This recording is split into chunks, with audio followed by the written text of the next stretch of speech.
Students, मेरे YouTube channel दे विच तुहाडा स्वागत है। अज असी क्लास 10th दी एक्सरसाइज 2.3 दे क्वेश्चन हल करांगे। एक्सरसाइज 2.1 ਅਤੇ 2.2 ਦੇ ਬਾਕੀ क्वेश्चंस देखने ਦੇ ਲਈ डिस्क्रिप्शन विच वीडियो ਦੇ लिंक ਦਿੱਤੇ गए हैं, ਤੁਸੀਂ वीडियोस देख सकते हो। ਤਾਂ आओ करते हाँ क्वेश्चन नंबर 2। दूसरी बहुपद ਨੂੰ पहली बहुपद नाल भाग करके पता करो कि पहली बहुपद दूसरी बहुपद का गुणनखंड है। सानू दो बहुपद दिते गए हैं। पहला है t² - 3, दूसरा है 2t⁴ plus 3t³ - 2t2 - 9t - 12। हुण जे असी दूसरी बहुपद नूं पहली नाल भाग करते हाँ ਅਤੇ ਸਾਡਾ ਰਿਮਾਈਂਡਰ 0 ਬਚ ਜਾਂਦਾ ਹੈ, ਤਾਂ ਅਸੀਂ ਕਹਿ ਸਕਦੇ ਹਾਂ ਕਿ ਪਹਿਲਾ ਬਹੁਪਦ ਦੂਸਰੀ ਬਹੁਪਦ ਦਾ ਗੁਣਨਖੰਡ ਹੈ। ਤਾਂ ਆਓ ਹੱਲ ਕਰਦੇ ਹਾਂ। ਸਭ ਤੋਂ ਪਹਿਲਾਂ ਅਸੀਂ ਦੇਖਾਂਗੇ ਕਿ ਸਾਨੂੰ ਦਿੱਤੇ ਹੋਏ ਬਹੁਪਦ ਸਟੈਂਡਰਡ ਫਾਰਮ ਦੇ ਵਿੱਚ ਹਨ। ਪਹਿਲਾ ਬਹੁਪਦ ਹੈ, ਇਸ ਦੇ ਵਿੱਚ ਅਸੀਂ ਦੇਖਦੇ ਹਾਂ t² ਅਤੇ t ਦੀ ਟਰਮ ਮਿਸ ਹੈ, ਇਸ ਲਈ ਅਸੀਂ ਲਿਖ ਲੈਂਦੇ ਹਾਂ 0t - 3। ਅਤੇ ਦੂਸਰਾ ਬਹੁਪਦ ਸਾਨੂੰ ਸਟੈਂਡਰਡ ਫਾਰਮ ਦੇ ਵਿੱਚ ਦਿੱਤਾ ਗਿਆ ਹੈ, ਕਿਉਂਕਿ t⁴, t⁴, t⁴2, t⁴1 ਅਤੇ t⁴0 ਹੈ। ਆਓ ਭਾਗ ਕਰਦੇ ਹਾਂ। ਦੂਸਰੀ ਬਹੁਪਦ ਨੂੰ ਅਸੀਂ ਭਾਗ ਕਰਨਾ ਹੈ, ਇਸ ਲਈ ਦੂਸਰੀ ਬਹੁਪਦ ਨੂੰ ਭਾਗ ਦੇ ਨਿਸ਼ਾਨ ਦੇ ਵਿੱਚ ਲਿਖ ਲੈਂਦੇ ਹਾਂ।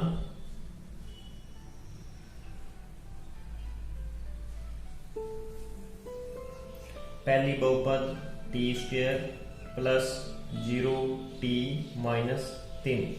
हुण असी पहली पोलीनोमीअल नूं किस नाल गुणा करिए तां जो सानू 2t⁴ प्राप्त हो जाए। इसलिए असी देखते हाँ 2t⁴ बटा t²। असी जानते हाँ कि t⁴ नूं असी t × t 4 टाइम्स लिख सकते हाँ ਅਤੇ t² ਨੂੰ ਅਸੀਂ t × t ਲਿਖ ਸਕਦੇ ਹਾਂ। ਇੱਕ t ਨਾਲ ਕੱਟ ਜਾਂਦਾ ਹੈ ਅਤੇ ਦੂਸਰਾ t ਦੂਸਰੇ ਨਾਲ ਕੱਟ ਜਾਂਦਾ ਹੈ। ਇਸ ਤਰ੍ਹਾਂ ਸਾਨੂੰ 2t² ਪ੍ਰਾਪਤ ਹੁੰਦਾ ਹੈ। ਇਸ ਲਈ ਅਸੀਂ ਪਹਿਲੀ ਪੋਲੀਨੋਮੀਅਲ ਨੂੰ 2t² ਨਾਲ ਗੁਣਾ ਕਰਾਂਗੇ। 2t² × t² plus 0t - 3। 2t⁴ ਨੂੰ ਬ੍ਰੈਕਟ ਦੇ ਅੰਦਰ ਗੁਣਾ ਕਰਨ ਤੇ 2t⁴ plus 0t⁴ minus 2 × 3 6t⁴2। ਤਾਂ ਇਸ ਲਈ ਅਸੀਂ ਪਹਿਲੀ ਪੋਲੀਨੋਮੀਅਲ ਨੂੰ 2t² ਨਾਲ ਗੁਣਾ ਕੀਤਾ ਅਤੇ ਸਾਨੂੰ 2t⁴ plus 0t⁴ minus 6t² ਪ੍ਰਾਪਤ ਹੋਇਆ। ਹੁਣ ਅਸੀਂ ਇਹਨਾਂ ਦੇ ਨਿਸ਼ਾਨ ਬਦਲ ਦਿੰਦੇ ਹਾਂ। प्लस के निशान ਨੂੰ माइनस, प्लस के निशान ਨੂੰ माइनस ਅਤੇ माइनस के निशान ਨੂੰ प्लस ਵਿੱਚ चेंज कर देंगे हाँ। 2t⁴ प्लस ਦਾ ਅਤੇ 2t⁴ माइनस ਦਾ ਇੱਕ ਦੂਜੇ ਨਾਲ ਕੈਂਸਲ ਹੋ ਜਾਂਦੇ ਹਨ। 3t³ ਵਿੱਚੋਂ 0t³ ਨੂੰ ਘਟਾਉਣ ਤੇ ਸਾਨੂੰ 3t³ ਪ੍ਰਾਪਤ ਹੁੰਦਾ ਹੈ। ਇਸ ਤਰ੍ਹਾਂ -2t² ਵਿੱਚ प्लस 6t² ਜੋੜਨ ਤੇ ਸਾਨੂੰ 4t² ਪ੍ਰਾਪਤ ਹੁੰਦਾ ਹੈ -9t - 12। ਹੁਣ ਅਸੀਂ ਪਹਿਲੀ ਪੋਲੀਨੋਮੀਅਲ ਨੂੰ ਕਿਸ ਨਾਲ ਗੁਣਾ ਕਰੀਏ ਤਾਂ ਜੋ ਸਾਨੂੰ 3t³ ਮਿਲ ਜਾਵੇ। ਤਾਂ ਇਸ ਲਈ ਅਸੀਂ ਦੇਖਦੇ ਹਾਂ 3t³ ਬਟਾ t²। ਅਸੀਂ 3t³ ਨੂੰ t × t ਲਿਖ ਸਕਦੇ ਹਾਂ ਬਟਾ t² ਨੂੰ ਅਸੀਂ t × t ਲਿਖ ਸਕਦੇ ਹਾਂ। ਇੱਕ t ਨਾਲ ਕੱਟ ਜਾਂਦਾ ਹੈ, ਦੂਸਰਾ t ਦੂਸਰੇ ਨਾਲ ਕੱਟ ਜਾਂਦਾ ਹੈ। ਇਸ ਤਰ੍ਹਾਂ ਸਾਨੂੰ 3t ਪ੍ਰਾਪਤ ਹੋਇਆ। ਹੁਣ ਅਸੀਂ ਪਹਿਲੀ ਪੋਲੀਨੋਮੀਅਲ ਨੂੰ 3t ਨਾਲ ਗੁਣਾ ਕਰਾਂਗੇ 0t - 3। ਤਾਂ ਇਸ ਤਰ੍ਹਾਂ 3t³ plus 0t² - 9t।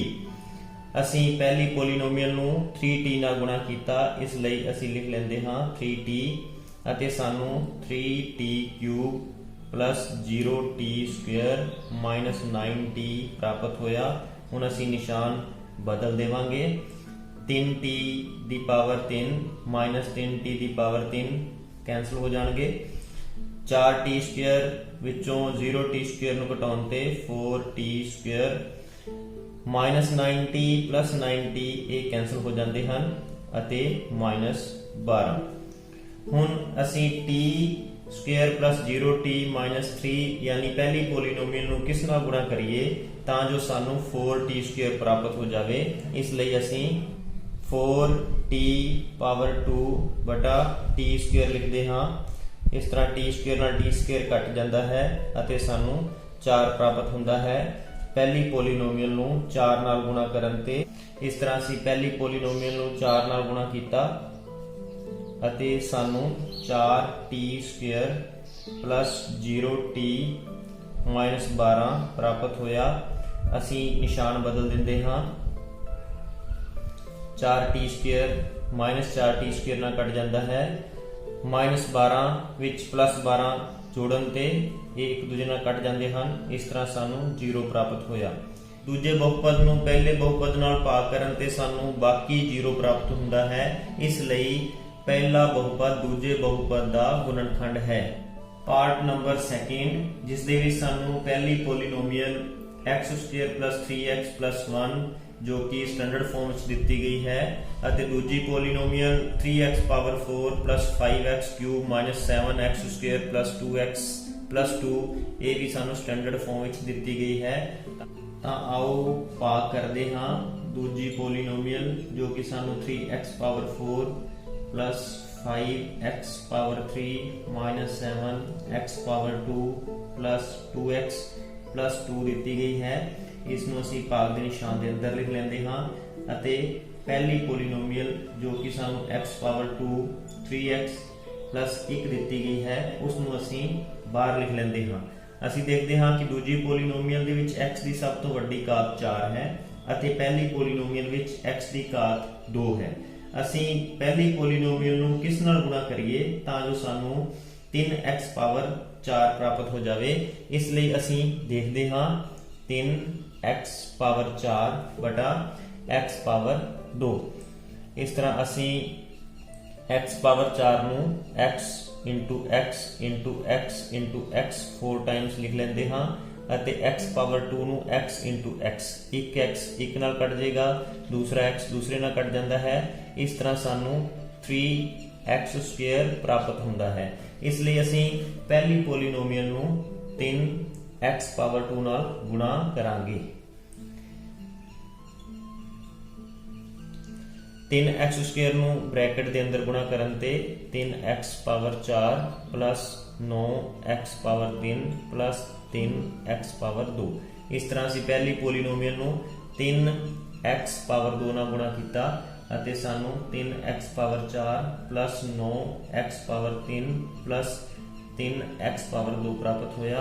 ਹੁਣ ਅਸੀਂ ਨਿਸ਼ਾਨ ਬਦਲ ਦਿੰਦੇ ਹਾਂ 3x ਪਾਵਰ 4 ਪਲੱਸ ਦਾ ਅਤੇ 3x ਪਾਵਰ 4 ਮਾਈਨਸ ਦਾ। ਇਸ ਲਈ ਇਹ ਕੈਂਸਲ ਹੋ ਜਾਂਦੇ ਹਨ। 5x ਪਾਵਰ 3 ਵਿੱਚੋਂ 9x ਪਾਵਰ 3 ਨੂੰ ਘਟਾਉਣ ਤੇ -4x ਪਾਵਰ 3। ਇਸੇ ਤਰ੍ਹਾਂ -7x square minus 3x square add ਕਰਨ ਤੇ ਸਾਨੂੰ -10x ਪਾਵਰ 2 ਪ੍ਰਾਪਤ ਹੁੰਦਾ ਹੈ। ਇਸੇ ਤਰ੍ਹਾਂ 2x ਪਲੱਸ 2। ਹੁਣ ਅਸੀਂ ਪਹਿਲੀ ਪੋਲੀਨੋਮੀਅਲ ਨੂੰ ਕਿਸ ਨਾਲ ਗੁਣਾ ਕਰੀਏ ਤਾਂ ਜੋ ਸਾਨੂੰ -4x ਪਾਵਰ 3 ਪ੍ਰਾਪਤ ਹੋ ਜਾਵੇ। ਇਸ ਲਈ ਅਸੀਂ ਦੇਖਦੇ ਹਾਂ -4x ਪਾਵਰ 3 ਬਟਾ x ਪਾਵਰ 2। ਅਸੀਂ x ਪਾਵਰ 3 ਨੂੰ x into x into x ਲਿਖ ਸਕਦੇ ਹਾਂ ਅਤੇ x ਸਕੁਅਰ ਨੂੰ x into x ਲਿਖ ਸਕਦੇ ਹਾਂ। ਇੱਕ x ਨਾਲ ਕੱਟ ਜਾਂਦਾ ਹੈ, ਦੂਸਰਾ x ਦੂਸਰੇ ਨਾਲ ਕੱਟ ਜਾਂਦਾ ਹੈ। ਇਸ ਤਰ੍ਹਾਂ ਸਾਨੂੰ -4x ਪ੍ਰਾਪਤ ਹੁੰਦਾ ਹੈ। ਇਸ ਲਈ ਅਸੀਂ ਪਹਿਲੀ ਪੋਲੀਨੋਮੀਅਲ ਨੂੰ -4x ਨਾਲ ਗੁਣਾ ਕਰਾਂਗੇ। x square plus 3x plus 1। ਇਸ ਤਰ੍ਹਾਂ ਸਾਡੇ ਕੋਲ -4x power 3 -12x power 2 -4x ਪ੍ਰਾਪਤ ਹੁੰਦਾ ਹੈ। ਪਹਿਲੀ ਪੋਲੀਨੋਮੀਅਲ ਨੂੰ ਅਸੀਂ -4x ਨਾਲ ਗੁਣਾ ਕੀਤਾ ਅਤੇ ਸਾਨੂੰ -4x ਪਾਵਰ 3 -12x ਪਾਵਰ 2 ਅਤੇ -4x ਪ੍ਰਾਪਤ ਹੋਇਆ। ਹੁਣ ਅਸੀਂ ਇਹਨਾਂ ਦੇ ਨਿਸ਼ਾਨ ਬਦਲ ਦੇਵਾਂਗੇ minus 4x power 3 plus 4x power 3 cancel हो जाते हैं, minus 10x power 2 plus 12x power 2, इस तरह साडे कोल 2x पावर 2 बच जाता है। 2x विच 4x जोड़न ते 6x प्लस 2। हुण असीं पहली पोलीनोमीअल नूं किस नाल गुणा करिए तां जो सानू 2x पावर 2 प्राप्त हो जाए। इसलिए असीं सिंपली पहली पोलीनोमीअल नूं 2 नाल गुणा कर दिंदे हां। 2 नाल गुणा करन ते 2x power 2 plus 6x plus 2 प्राप्त होंदा है।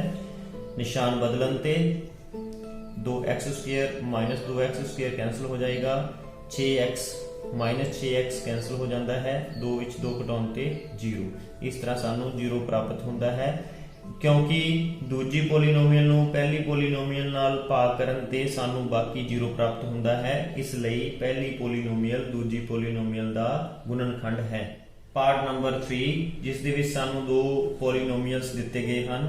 ਅਸੀਂ पहले पोलीनोमीअल ਨੂੰ स्टैंडर्ड फॉर्म ਦੇ ਵਿੱਚ ਲਿਖ ਲੈਂਦੇ ਹਾਂ, क्योंकि ਸਾਨੂੰ x स्क्वायर ਦੀ टर्म नहीं ਦਿੱਤੀ गई, इसलिए ਅਸੀਂ 0x स्क्वायर लिख ਲੈਂਦੇ ਹਾਂ माइनस 3x प्लस 1।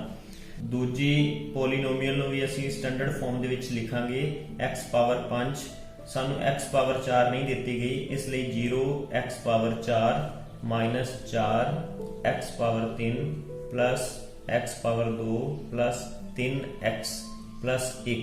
क्योंकि दोनों पोलीनोमीअल स्टैंडर्ड फॉर्म में लिखिया गई हैं, क्योंकि असी दूजी पोलीनोमीअल नूं पहली पोलीनोमीअल नाल भाग करना है, इसलिए असी दूजी पोलीनोमीअल नूं भाग दे निशान दे विच लिख लेंदे हां अते पहली पोलीनोमीअल नूं भाग दे निशान तो बाहर लिख लवांगे। ਹੁਣ ਅਸੀਂ देख रहे हाँ कि पहली पोलीनोमीअल दे विच x ਦੀ ਸਭ ਤੋਂ ਵੱਡੀ ਘਾਤ 5 है ਅਤੇ ਦੂਜੀ पोलीनोमीअल दे विच x ਦੀ ਸਭ ਤੋਂ ਵੱਡੀ ਘਾਤ 3 है। इस ਲਈ ਅਸੀਂ पहली पोलीनोमीअल ਨੂੰ किस ਨਾਲ गुणा करिए ਤਾਂ जो ਸਾਨੂੰ x ਦੀ ਪਾਵਰ 5 प्राप्त हो जाए। इस दे ਲਈ ਅਸੀਂ देखते हाँ x पावर 5 बटा x पावर 3। x पावर 5 ਨੂੰ ਅਸੀਂ x into x into x into x into x 5 ਵਾਰ लिख लवांगे ਅਤੇ x पावर 3 ਨੂੰ ਅਸੀਂ x इंटू x 3 ਵਾਰ लिख लवांगे। एक x एक ਨਾਲ कट जाता है, दूसरा दूसरे नाल, तीसरा तीसरे नाल, इस तरह सानू x पावर 2 प्राप्त होया। ਅਸੀਂ पहले पोलीनोमीअल ਨੂੰ x पावर 2 ਨਾਲ गुणा करांगे ਤਾਂ x पावर 2 पहली polynomial x power 3 0 x power 2 minus 3x plus 1। x square ਨੂੰ ब्रैकेट ਦੇ ਅੰਦਰ गुणा ਕਰਨ ਤੇ x power 5 minus 0 x power 4 minus 3x power 3 plus x power 2 प्राप्त ਹੁੰਦਾ है। ਅਸੀਂ ਪਹਿਲੀ ਪੋਲੀਨੋਮੀਅਲ ਨੂੰ x स्क्वायर ਨਾਲ गुणा ਕੀਤਾ, ਇਸ ਲਈ ਅਸੀਂ x स्क्वायर ਲਿਖ ਲੈਂਦੇ ਹਾਂ ਅਤੇ ਸਾਨੂੰ x power 5 minus 0 x power 4 minus 3x power 3 plus x power 2 प्राप्त होया। निशान बदल देवांगे। इस तरह x power 5 minus x power 5 0 x power 4 plus 0 x power 4 0 minus 4 x power 3 plus 3 x power 3, इस तरह माइनस x पावर 3 प्राप्त होता है।